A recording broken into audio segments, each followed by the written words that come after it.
사랑하는 여러분, 주님의 은혜와 평강이 여러분의 삶에 늘 함께 하시기를 바랍니다.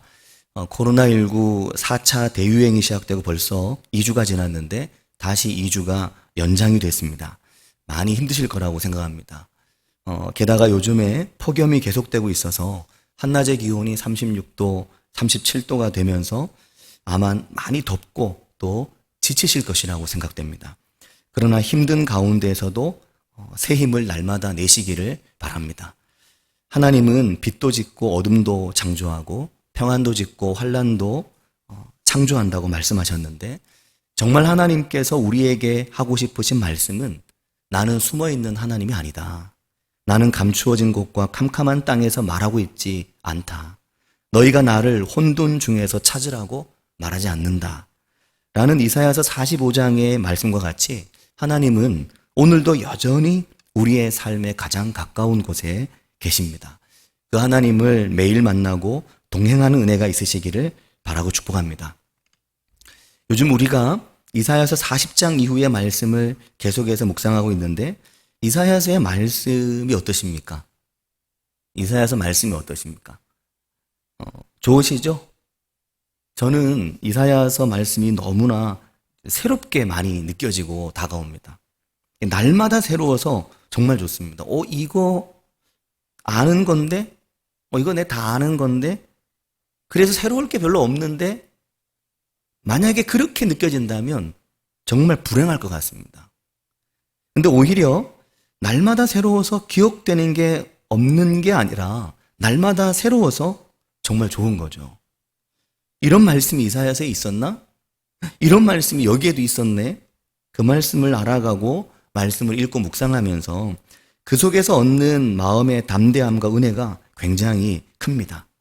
사랑하는 여러분, 원래 가장 중요한 일들은 매일 하는 것들이고 매일 하는 가장 중요한 일들은 늘 새롭게 마련입니다. 중요한 건 새롭죠. 매일 해도. 매일 만나는 가족, 아내와 남편, 아이들은 늘 똑같지만 매일 다르고 매일 새롭습니다. 늘 먹는 매일 같은 밥이 그 밥인데 그 밥이 매일 새롭고 매일 맛있죠. 질리지도 않죠. 정말 맛있는 것은 평생 맛있습니다. 하나님의 말씀도 그렇습니다. 매일 만나도 그 말씀이 진리이고 그 말씀이 생명의 길이기 때문에 매일 새로운 것입니다. 매일 특별하고 매일 한 절 한 절의 말씀 속에서 들려주시는 하나님의 말씀이 하루도 나의 삶에서 빼놓을 수 없을 만큼 그 말씀이 생명의 양식이 되는 것입니다. 꽤 오래전부터 저는 새벽 말씀을 전한 이후에 말씀 묵상 노트를 쓰기 시작했습니다. 새벽 설교는 최대한 본문 해석 중심으로 준비하지만 그래서 충실하게 본문을 따라 읽는 설교를 한 후에 강단에서 내려오면 금방 했던 설교 중에서 제가 한 설교임에도 불구하고 특별히 마음에 남는 부분 혹은 가볍게 지나간 부분들이 제게 떠오르게 될 때가 있습니다. 그러면 그 자리에서 묵상을 하고 목양실로 내려가면 녹음된 말씀을 편집하고 편집이 끝나면 홈페이지에 올려서 성도님들께 보내드린 후에 저도 다시 한번 말씀을 켜놓고 듣습니다. 그러면서 말씀 묵상 노트, 저는 말씀 묵상 후기라고도 표현하는데 설교 이후에 은혜이기도 한데 본문에서 특별히 제게 각인되는 부분을 큐티 노트로 쓰는 것입니다. 그러면 새벽 말씀에서 다 나누지 못한 새로운 내용이 정리가 좀 되고 좀 더 저 자신의 삶에 밀접하게 다가오는 내용들을 글로 써서 그걸 다시 교회 홈페이지 그날의 새벽 말씀 뒤에 하늘색 글씨로 맨 뒤에 붙여 넣습니다. 가끔 밴드에 제가 장문의 댓글로 올려드리는 내용들은 그냥 말을 길게 쓴 게 아니고 그날 새벽 말씀에 대한 새벽 말씀 후기, 그런 거죠. 때로는 아무 말도 쓸 게 없을 때도 있습니다. 아무 말도 쓰고 싶은 말이 없을 때가 있는데 처음에는 그냥 넘어갔는데 그런 날은 요즘은 의무적으로 그런 날도 뭐라도 써보려고 노력을 합니다. 왜냐하면 늘 즐겁게만 할 수 있는 게 아니기 때문입니다. 때로는 정말 귀찮고 하기 싫은데 막상 하고 나면 하길 잘했다 할 때가 있으시죠. 운동도 그렇지 않습니까? 정말 하기 싫은데 하고 나면 잘했다 싶습니다. 말씀 묵상의 시간, 기도의 시간이 꼭 그렇습니다. 하기 싫어서 안 하고 리듬을 잃어서 안 하고 나면 나는 늘 제자리에 머물러 있거나 퇴보하는 거죠. 그러나 하기 싫어도 꾸준히 하면 어느 날 나도 모르게 내가 잘하고 있다는 걸 느끼게 되는 겁니다. 아, 내가 잘하고 있었구나. 내가 성장하고 있었구나. 이게 느껴지는 거죠.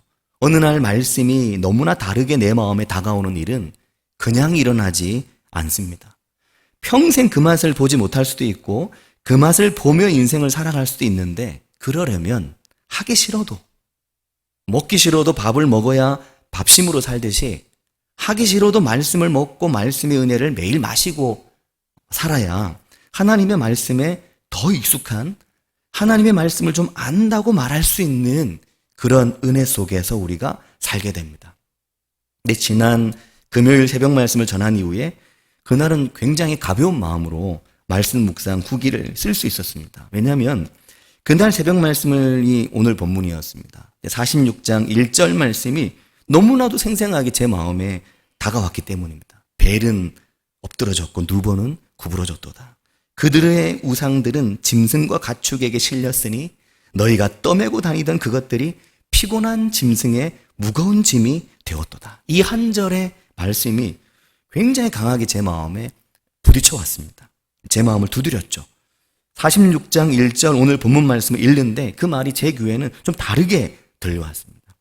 벨과 느보의 일이 아니다. 벨과 느보 말할 게 아니다. 오늘 내 삶의 벨과 느보, 오늘 내 삶의 벨과 느보에 대한 말씀이다. 그 마음이 너무나도 선명하게 제 마음에 울려 퍼졌습니다. 사랑하는 여러분, 벨과 느보가 무엇입니까? 바벨론의 우상입니다. 실제로 아무것도 하지 못한 우상이 무엇을 할 수 있었습니까? 그들이 아무것도 못했습니다. 못하죠, 우상이. 우상이 뭘 합니까?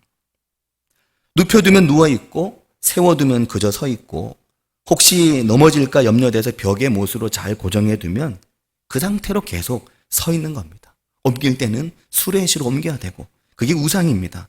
이사야서가 그것을 말씀하죠.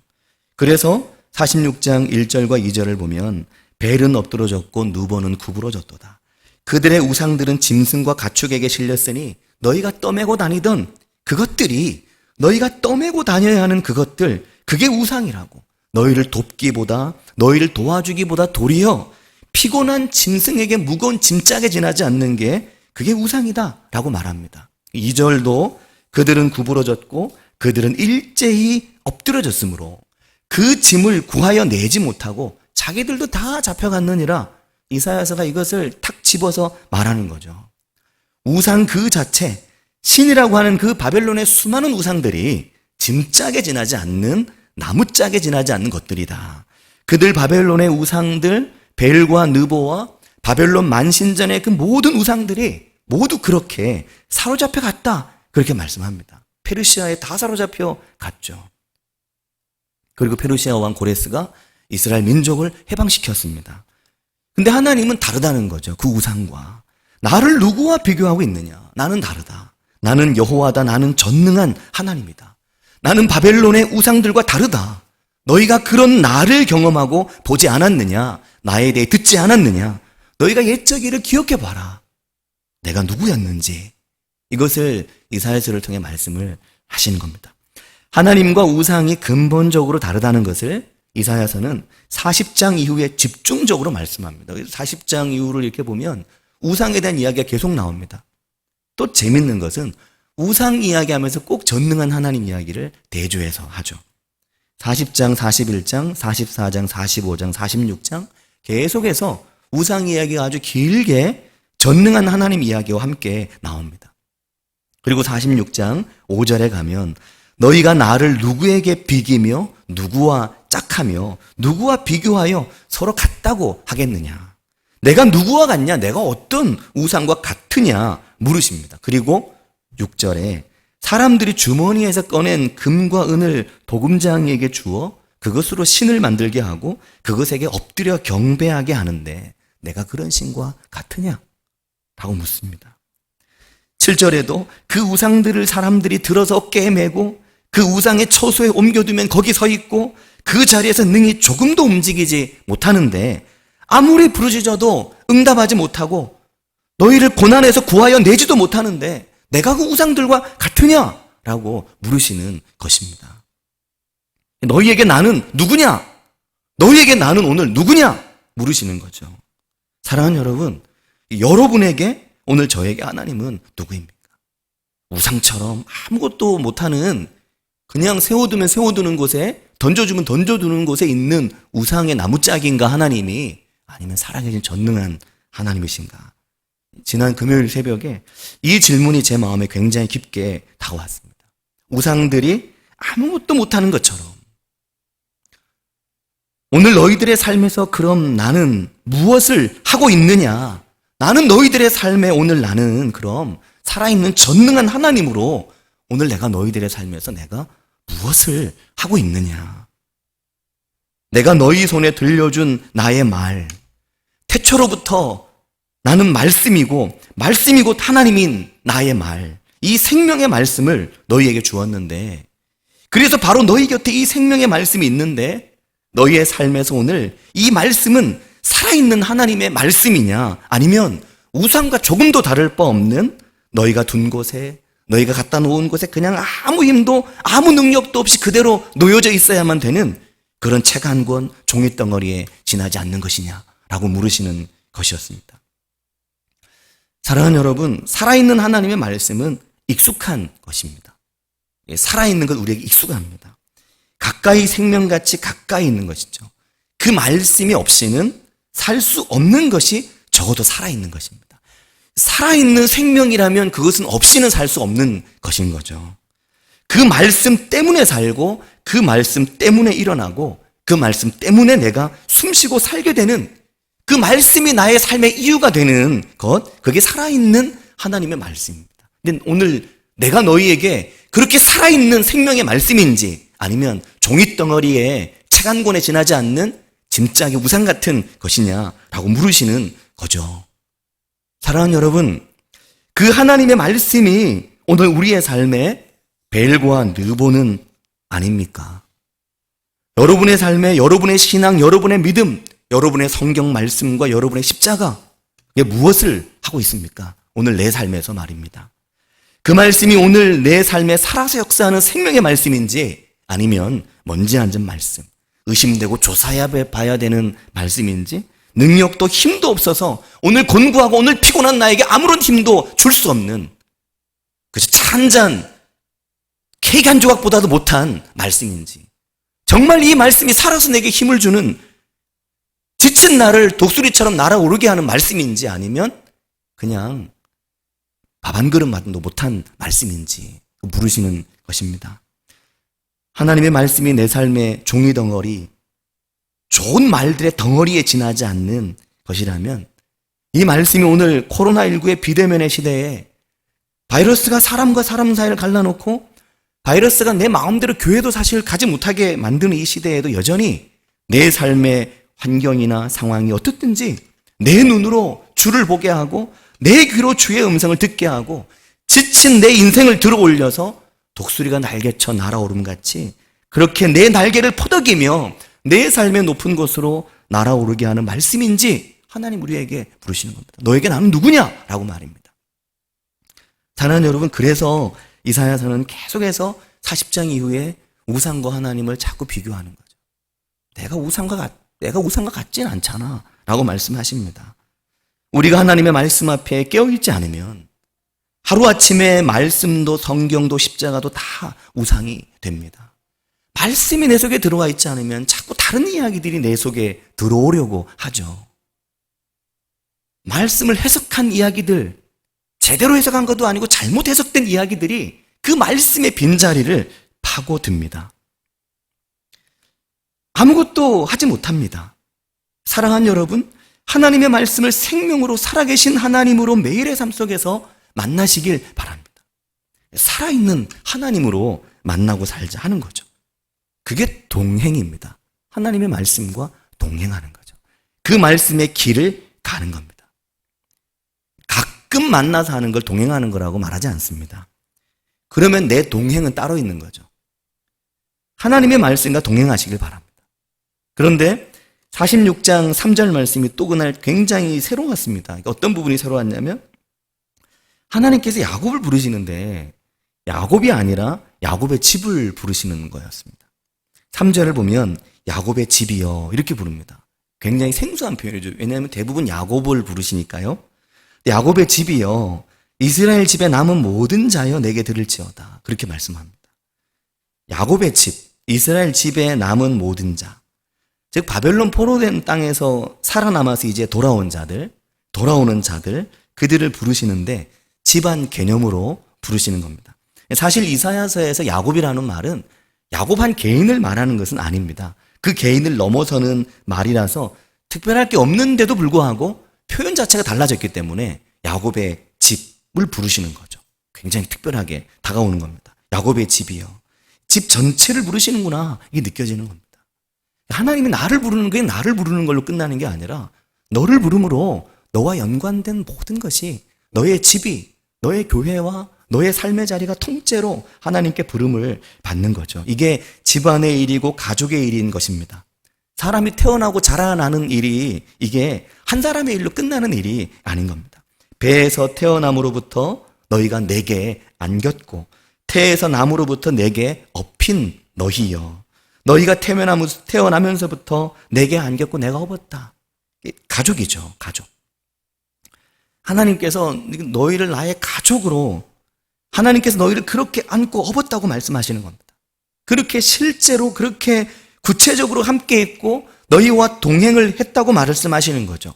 이번 주간에 누리 동생이 태어났습니다.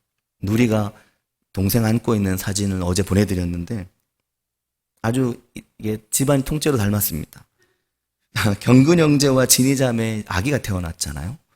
좀 너무나 놀랐습니다. 어제 써드렸던 대로 저는 누리가 아기를 안고 있는데 누리가 경근이 안고 있는 줄 알았습니다.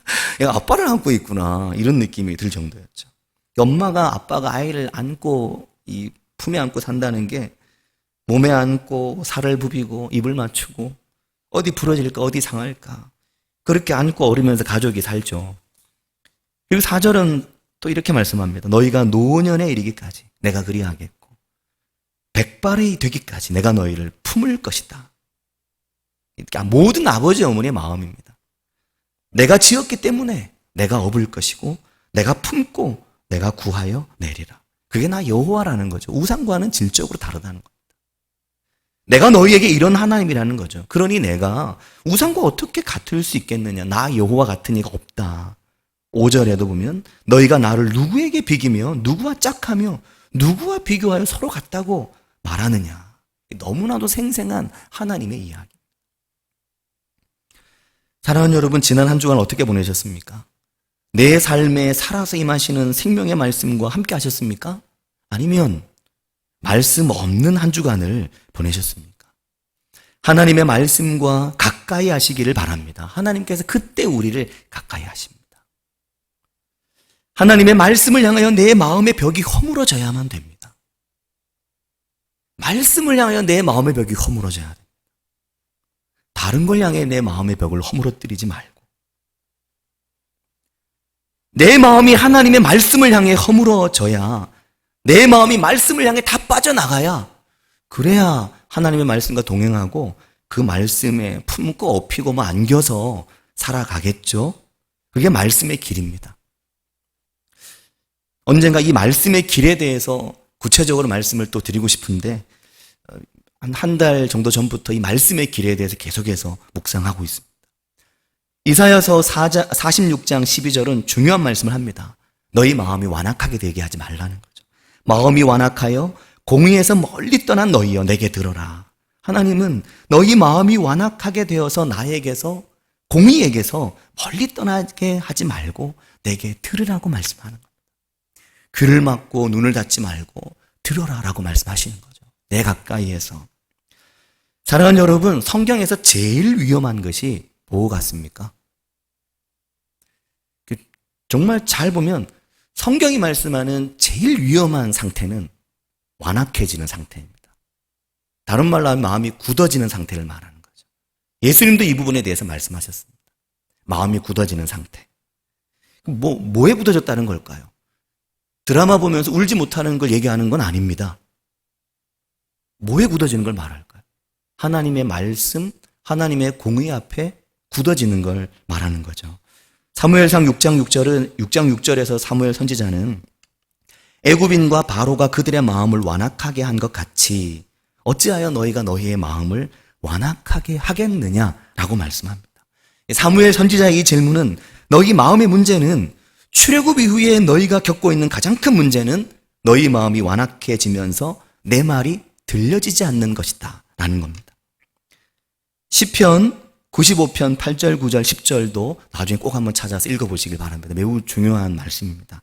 시편 95편 8절 9절 10절에도 마음이 완악해지는 것에 대해서 말씀하는데 시편 95편 10절을 보면 뭐라고 말씀하냐면 내가 40년 동안 그 세대로 말미암아 근심했고 그들은 마음이 미혹된 백성이라 내 길을 알지 못한다 라고 말씀합니다. 하나님의 말씀 앞에 마음이 굳어져 버린다는 것이, 마음이 경화된다는 것이, 이 마음이 딱딱해진다고 하는 것이, 이것이 긴 세월 내게 근심이라고 말씀하시는 거죠. 이렇게 경화되는 것이 하루 이틀의 일로 안 끝날 가능성이 매우 높은 겁니다. 한번 마음이 굳어지면 40년을 가는 겁니다. 40년이면 죽을 때까지입니다. 평생 가는 거죠. 철두고 나서 죽을 때까지입니다. 그때까지 마음의 그 딱딱함이 풀리지 않는 겁니다. 오늘 내가 하나님의 말씀에 귀를 닫고 사는 것이 내일은 괜찮을까? 1년 후엔 괜찮을까? 더 좋은 말씀이 나타나면 들릴까? 그렇지 않은 겁니다. 오늘 하나님의 말씀에 귀를 닫고 살면 내일도 닫고 40년 후에도 여전히 닫고 있을 가능성이 매우 높아지는 것이죠.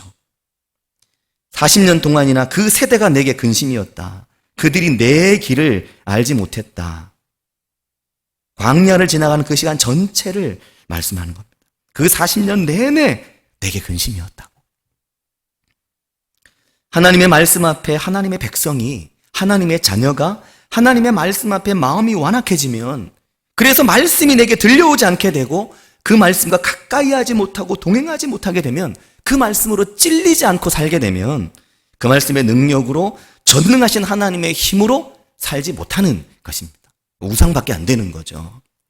사랑하는 여러분, 여러분의 마음이, 오늘 저의 마음이 하나님의 말씀 앞에 매일 부드러워지게 되기를 바라고 축복합니다.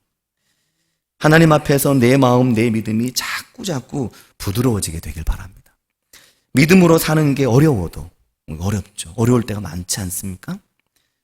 다시 또 주님의 완전하심을 매일매일 하나님의 말씀에서 배우며 믿음으로 사는 게 어려워도 우리가 매일 주의 말씀 앞에 계속해서 나아갈 때 그때 우리가 더 잘하고 더 성장하게 됩니다. 정말 이상한 게 무엇인지 아십니까? 하루아침에 커버리는 겁니다. 유전자 조작이죠. 그거 가짜입니다. 그거 먹으면 몸에 해롭습니다. 정말 해로운 건 하루아침에 크는 겁니다. 원래 진짜는 천천히 크는 겁니다. 살아있는 것들은. 그 중에 좀 빨리 크는 것도 있고 더디 크는 것도 있지만 시간이 걸리는 거죠. 하루아침에 커버린다고 말하는 게 거짓이고 현혹이고 미혹이고 속이는 겁니다. 그게 가짜고 이단입니다. 하루아침에 뭐가 된다고 말하는 그게 속임수입니다. 40년간은 속임수입니다. 믿음은 오랜 시간 서서히 자랍니다. 믿음으로 사는 게 어려워도 꾸준히 하루하루 주의 말씀 가운데 살아가는 거, 그게 우리의 믿음을 서서히 자라게 합니다. 그래서 하나님께서 우리에게 인내하시는 겁니다. 오랫동안. 뭐 하루 이틀 인내하고 인내했다고 그거 말하면 안 되잖아요. 평생을 인내하시고 또 기다려주는 겁니다. 서서히 그렇게 믿음이 자라니까. 근데 중요한 문제는 오늘 내가 하나님의 말씀과 한 걸음 한 걸음 동행하는 겁니다. 그렇게 동행을 해도 바뀌고 변화되고 새로워지는데 시간이 얼마나 많이 걸립니까? 오늘도 내 삶에 날마다 내 삶에서 그렇게 하나님의 말씀과 함께하는 은혜가 우리에게 있길 바랍니다.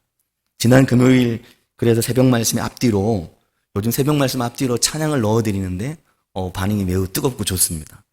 어떤 분들은 그 찬양을 들으려고, 설교는 안 듣고 찬양을 들으려고 하루에도 몇 번씩 들어왔다 나가시는 것 같더라고요. 그 찬양이 오늘도 나는이란 찬양인데, 오늘도 나는 쉽게 흔들리고, 그런 희지일의 찬양이잖아요. 작은 일에도 마음은 무너지고 감사하기보다는 걱정이 앞서는, 나는 아직도 어린아이 같죠. 나를 볼 때면 너무 부족해서 못난 내 모습 가리고 살고 싶은데 내 안에 계신 주님이 날 일으키시고 빛으로 한 걸음 용기 내게 하시죠. 이 찬양이 너무 은혜가 됐다고 이번 주에 어떤 분이 문자를 보내셨더라고요. 그날 새벽에 찬양이 뭐예요, 목사님? 너무 찬양이 좋았어요. 너무 은혜가 됐다고. 제 모습 같았다고. 믿음으로 사는 게 어려워도 믿음의 길이 그렇습니다. 매일 주의 말씀 안에서 조금씩 되어가는 거죠. 아직 안 되어도 됩니다. 하나님은 긍휼이 많으신 분이시기 때문에 매일 가까이 가는 게 중요합니다. 걸음마를 떼는 아이처럼 흔들려도 다시 걸어가는 거죠. 그렇게 하면 됩니다. 오늘 사임하시는 박 목사님, 또 김민경 사모님, 담비수와 사랑이도 하나님께서 그렇게 인도에 가고 계시고 또 우리도 그렇게 하나님께서 이 한 주간 또 인도하실 것입니다. 이 은혜가 우리 가운데 있기를 바라고 축복합니다. 같이 기도하겠습니다.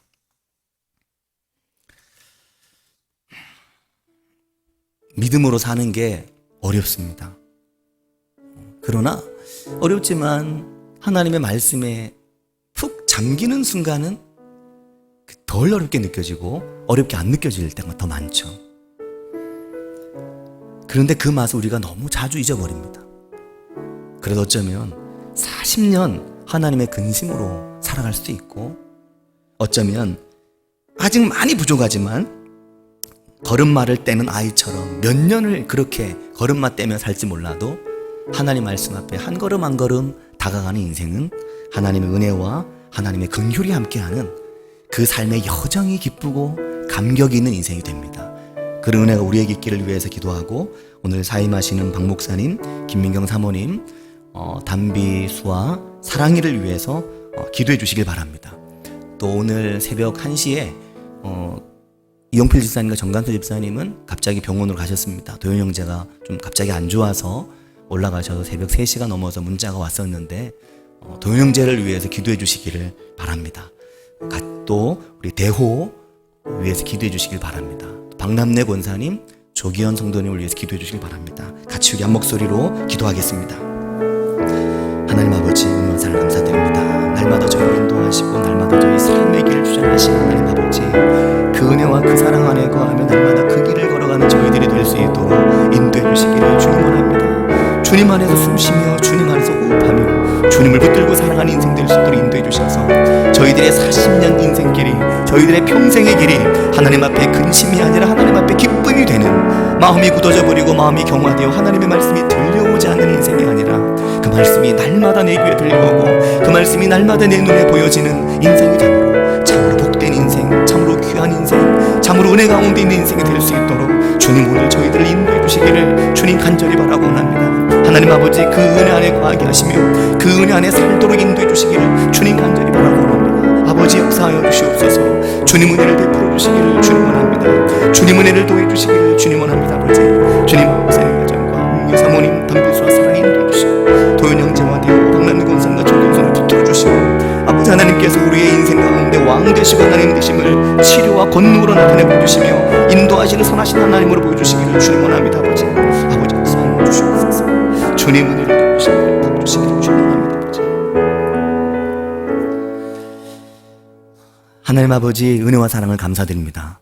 믿음으로 사는 게 어려워도 매일 주의 말씀을 붙들고 한 걸음 한 걸음 나아갈 때 아직 연약하고 아직 부족해서 때로는 내 모습 가리고 살고 싶을 때도 있지만 내 안에 계신 주님 날 붙들어 주시고 내 안에 계신 주님 그 빛으로 한 걸음 더 인도해 주시는 그 말씀의 빛을 바라보며 그 말씀의 생명을 먹고 마시며 살아가는 저희들이 되도록 인도해 주시기를 주님 간절히 바라고 원합니다. 하나님 아버지, 특별히 오늘 2년 8개월 저희와 함께한 사역의 시간을 뒤로 하고 사임을 하고 또 하나님께서 내 삶에 인도하시는 길로 하나님께서 내게 주신 목회적 비전의 길을 따라 그 비전을 새롭게 발견하고 그 비전의 길에 응답하는 40대를 출발하기 위해서 하나님 앞에서 정든 교회를 사임하고 새로운 길로 어디로 인도할지 알지 못하는 길로 나아가는 박 목사님과 김민경 사모님과 담비수와 사랑이를 주님께서 선하신 길로 인도해 주셔서 하나님의 은혜가, 하나님의 사랑이 아버지 하나님께서 인도하시고 뜻하신 곳으로 인도해 주실 것을 믿습니다. 하나님 아버지 그 길이 복되게 하시고 그 길이 하나님의 은혜로 충만하도록 인도해 주시며 무엇보다 좋은 사역지를 만나도록 주님 인도하여 주시옵소서. 하나님 아버지 도현 형제와 대호와 조기현 성도님 또 박남래 권사님 주님 붙들어 주시고 치료해 주시기를 주님 원합니다.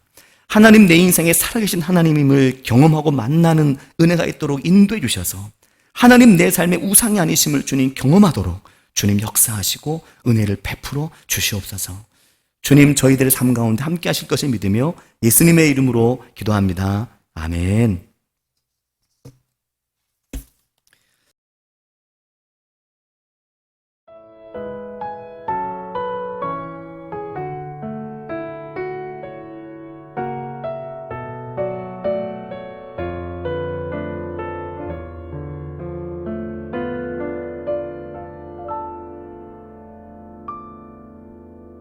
오늘도 나는 쉽게 흔들리고 작은 일에도 마음은 무너지고 감사하기보다는 걱정이 앞서는 나는 아직도 어린아이 같죠. 나를 볼 때면 너무 부족해서 못난 내 모습 가리고 살고 싶어.